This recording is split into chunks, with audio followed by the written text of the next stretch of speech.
আমরা দেখলাম যে আমাদের এই যে শামসুদ্দিন হাসপাতালটা সিলেট জেলার এটা কম্পারেটিভলি অন্য হাসপাতালের তুলনায় অনেক ভালো আছে। তারপর আমরা দেখতেছি যে এটাতে আসলে আর কোন কোন জায়গায় ইমপ্রুভমেন্টের সুযোগ রয়েছে বা আরও ভালো সার্ভিস দেওয়ার জন্য কী করা যায়। এর মধ্যে একটা বড় বিষয় হচ্ছে যে আপনার হচ্ছে ম্যান পাওয়ার এবং ইকুইপমেন্ট, হয়তো আরও কিছু আমাদের মেডিকেল অফিসার কনসালটেন্ট পেলে হয়তো আরও ভালো সেবা দেওয়া যেতে পারে। তো সেই বিষয়টি আমরা খতিয়ে দেখছি। আর পরিষ্কার পরিচ্ছন্নতা একটা নিত্যনৈমিত্তিক বিষয়ে, তো এগুলি যাতে অবশ্যই ঠিকমতো হয় সেগুলি আমরা দেশে কেন হচ্ছে না, কী বিষয়গুলো হচ্ছে এগুলি আমরা একটু অ্যাসেসমেন্ট করছি। আমরা আশা করছি খুব স্বল্পতম সময় হাসপাতালটা একটা ভালো হাসপাতাল পরিণত হবে ইনশাল্লাহ। যে আমরা আলট্রাসোনোগ্রাফি মেশিন যেখানে বসানো বা এক্সরে মেশিন বসানো, এখানে কিন্তু দেখলাম যে একটু আগে দেয়ালের কোলেস্টেরল উঠে যাচ্ছে এবং এমন একটা জায়গায় কিন্তু না, এইটা যেটা হয়েছে আমাদের স্বাস্থ্য প্রকৌশল অধিদপ্তর আছে, তারা আসলে এটা মেনটেন করার কথা। তো আমি দেখি এটা তারা জানিয়েছে এবং দেখেও গেছে, কিন্তু কেন হচ্ছে নাকি বাজেটের স্বল্পতার কারণে অন্য কোনো সমস্যা, সেটি মূলত দেখার জন্য কিন্তু আজকে আমরা এখানে আসছি। আমাদের সিভিল সার্জন মহোদয় রয়েছেন এখানে, আমাদের আরএমও সহ আমাদের পুরো টিমে রয়েছেন। আমরা একসাথে এটা সেটি দেখছি যে আমাদের আসলে কোন কোন জায়গায় আরও কিছু কাজ করার প্রয়োজন এবং কোন কোন জায়গায় কাজ করার সুযোগ আছে, যাতে করে একটা বেটার সার্ভিস আমরা এই সিলেটবাসীকে দিতে পারি। যাতে সম্পদের একটা সঠিক ব্যবহার করতে পারলে যাতে করে মানুষের সেবাটাকে আরও নিশ্চিত করা যায়, আরও বেটার সার্ভিস দেওয়া যায়, সেটি আমরা অ্যাসেসমেন্ট করছি।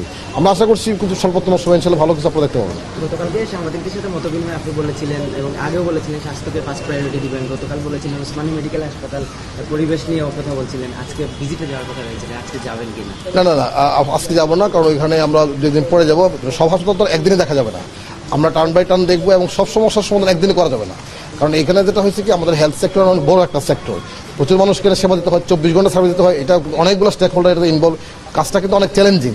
সুতরাং আপনাকে এই সীমিত সম্পদের মধ্যে আমরা সবাই মিলে সম্পদের সুষ্ঠু ব্যবহার এবং বেটার সার্ভিস কীভাবে দেওয়া যায় সেটি মূলত আমরা চেষ্টা করছি। কোন কোন জায়গায় আমাদের আরও কাজ করার দরকার এবং কাজ করার সুযোগ রয়েছে এবং সেটা করার জন্য কী কী আমাদের করা দরকার করণীয় সেটি আমরা মূলত ঠিক করছি। আমরা আশা করছি ইনশাল্লাহ সিলেটের হাসপাতালগুলি ভালো মানে আসবে ইনশাল্লাহ।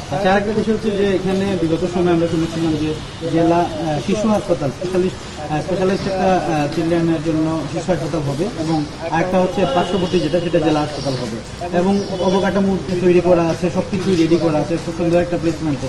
তারপরেও একটা অজ্ঞাত কারণে আমরা যখন যাচ্ছি সিভিল সার্জন মহোদয়ের কাছে, তিনি আমাদেরকে বিভাগীয় পরিচালকের কথা বলছেন, বিভাগীয় পরিচালকের কাছে যখন যাচ্ছি তারা গণপূর্তের কথা বলছেন। এই যে একটা টানাপোড়েন, এটা কি আপনার মাধ্যমে সলভ হওয়া সম্ভব না? এটা আমরা সবাই মিলে সলভ করব। মানে আমরা চাই যে কোনো একটা জায়গায় এমন যেন না হোক যে রোগী একদম উপচে পড়ছে আর কোনোটা জায়গায় রোগী না, এরকম যেন না হয়। তাতে এই যে আপনার ধরুন এগুলি তো পাবলিকের মানিতে তৈরি করা, রাষ্ট্রীয় কোষাগার থেকে টাকা দিয়ে তৈরি করা, সুতরাং এই টাকাটা যে অর্থায়ন করা হয়েছে প্রত্যেকটা সম্পদ যেন সঠিকভাবে ব্যবহৃত হয় সেটি আমরা অ্যাসেসমেন্ট করছি এবং এটার জন্য কিন্তু একটা কমিটি করা হয়েছে।